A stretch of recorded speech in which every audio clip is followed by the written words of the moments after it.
সিনেমার গল্প শেষে সহজেই অল ইজ ওয়েল বলা যায়, কিন্তু আমাদের বরাক উপত্যকার বাস্তব লড়াইটা অনেক কঠিন।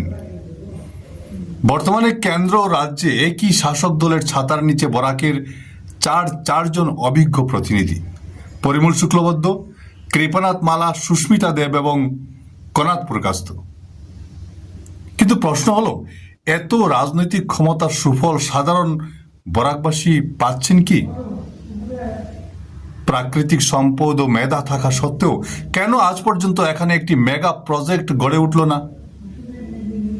ভালো কাজের অভাবে কেন আমাদের হাজার হাজার তরুণ অন্য রাজ্যে যেতে হচ্ছে কাজের জন্য? চারজন প্রতিনিধি আজ একজোট হয়ে দিল্লির দরবারে লড়াই না করলে এই পাহাড় প্রমাণ ক্ষমতার কোনো মূল্যই থাকে না। বরাকের মানুষ আর মিষ্টি কথা চান না এবার, তারা দেখতে চান শক্তির ঐক্যবদ্ধ উদ্যোগ এবং অঞ্চলের নতুন শিল্পের সূচনা।